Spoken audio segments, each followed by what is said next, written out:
Hi, I'm Shirley.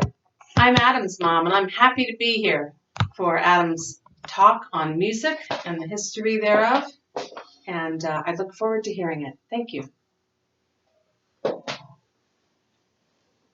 Hi, I'm Matt, Adam's friend, excited to learn a lot about music from Adam.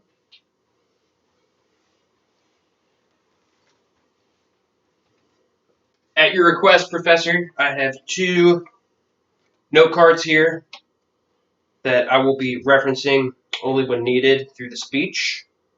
It's kind of difficult with what we have left to work with to see that, but it's a general outline of what I'll be covering.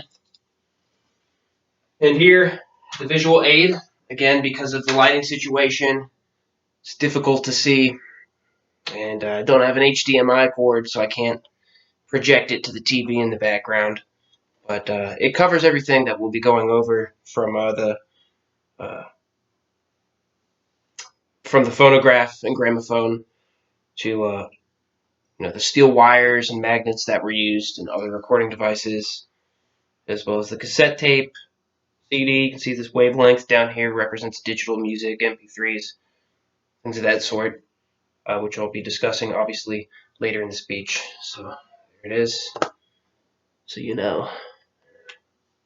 And I can email that to you later on, Professor, so you can more clearly see my visual aid used for this speech. Right. So,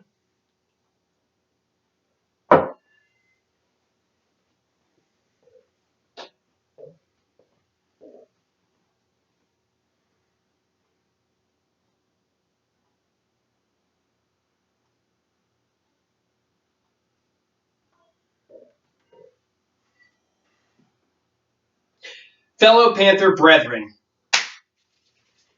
strap in. It's going to be an electric ride. We ease ourselves with music every day, punching away at YouTube, radios for our favorite artists. But how did we get here? Do you ever question how we went from banging sticks to Spotify? And with my passionate interest and lifetime of experience toying around with music, I hope to answer some of that for you today. In 3 simple stages, chronologically. The concert, music as a physical product in the 20th century, and the file format we're most familiar with today. The earliest documented form of listening to music was a concert, like how the speech is being delivered to you today.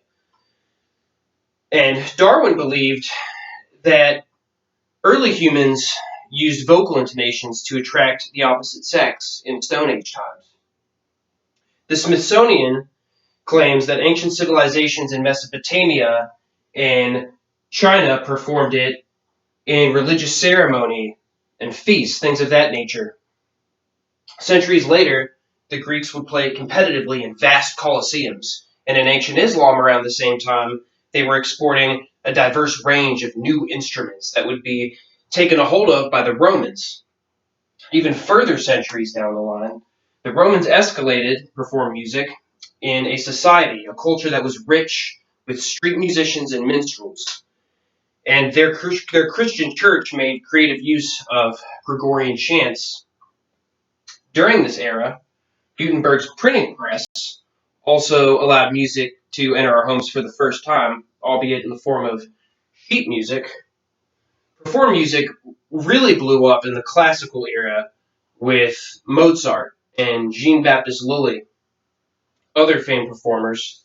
But the modern concert, as we now know it, began, according to the Victoria and Albert Museum in England, in the 17th century. John Bannister, then a famous violinist, would give performances from his home, and it was from there other famed composers of their time, such as Mozart, would take foot, performing large orchestras to royal courts to these vast audiences. And as the classical music style evolved, new trends would emerge, such as choral music, flamenco, going into the 20th century, cabaret, and Broadway as well. but it all led up to the ultimate game changer. You want to know who invented not only electricity, but listenable music as we know it? Thomas Edison, and you can thank him for your Spotify account.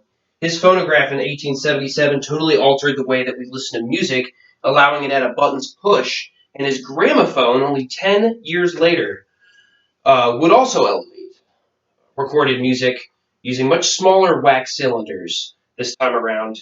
But it would still rather cumbersome. It would be another 60 years until the rise of the LP, which would again revolutionize how we listen to music in our homes. According to music academic Timothy Day, it would be Columbia and RCA Records in the 1950s that truly popularized the LP. In fact, it became the century's best-selling format. Because of Columbia and RCA, listeners were able to purchase and listen to long plays by the most popular rockabilly, jazz, and country artists of the day. Fast forward to the cassette tape, released in 1958. Initially highly unpopular because it was hard to navigate from song to song, the cassette tape found a sudden popularity when car manufacturers began installing 8-tracks in stock vehicles, which changed the way that we road tripped in the 60s and 70s. You could pile a friend into a van and go from coast to coast listening to the Beatles. But a booming growth for the industry was just around the corner. In 81, Sony introduced the Walkman cassette player, which made on-the-go music literally anywhere possible for the first time. This coincided with MTV's 1980s heyday, which shot the industry to unprecedented levels of success. And the compact disc, released in 1982, was much like the cassette tape initially unpopular. Enter the 1990s, the industry is still growing at a rapid rate, and the CD becomes the dominant audio format of the time, as that time period saw home computers become more of a necessity than a luxury. And so all this booming capitalism was about to come to a halt. In 1999, the music industry began its still present marriage with the dawn of the internet. And the greatest turning point in the record industry would be Napster. Because of Napster, LimeWire, Kazaa, and other such programs, listeners could illegally pirate music on a peer-to-peer basis using file sharing, using networked file sharing. And this infuriated a lot of label executives who fought these long, tedious battles. But it was a futile effort, and record stores were closing all around the globe in droves. Stephen DeWitt, author of How Music Got Free, claims that by 2007, CD sales had fallen a whopping 50% from their peak 50 years earlier. In the mid to late 2000s, the torrent would eventually become the new Napster, allowing full albums and discographies to be downloaded without having to piece them together by song. And streaming services were just beginning. At first, some services that specialized in streaming offered full libraries in exchange for paid subscriptions, while others like iHeartRadio, Pandora, they functioned as more of an MP3 radio station with advertisements that you had to suffer through.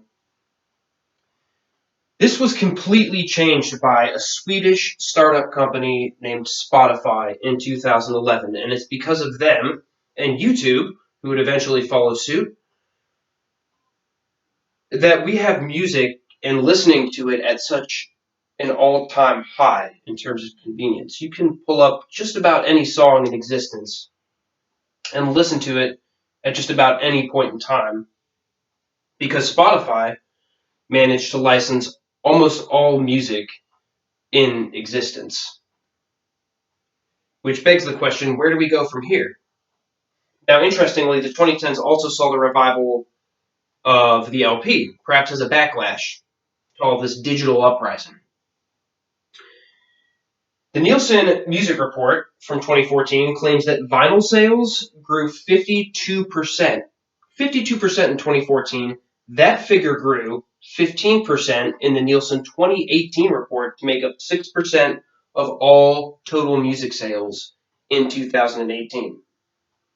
Record enthusiasts often cite that vinyl has a superior sound quality and is traditionally valued at a higher price than CDs or cassettes. And much like a record, this speech has come full circle. The times are always changing for music. Perhaps in the future we'll be able to feel or even visualize music with 3D goggles or something in unforeseen ways. For now, though, this is where our ride gets off, folks, and I hope that you can walk away from this speech remembering a few extra tidbits about how us human beings have historically listened to music. In the wise words of musician Frank Zappa, without music to decorate it, time is just a bunch of boring production deadlines or dates by which bills must be paid. And with that being said, I thank you all for your time listening to me here today. Thank you.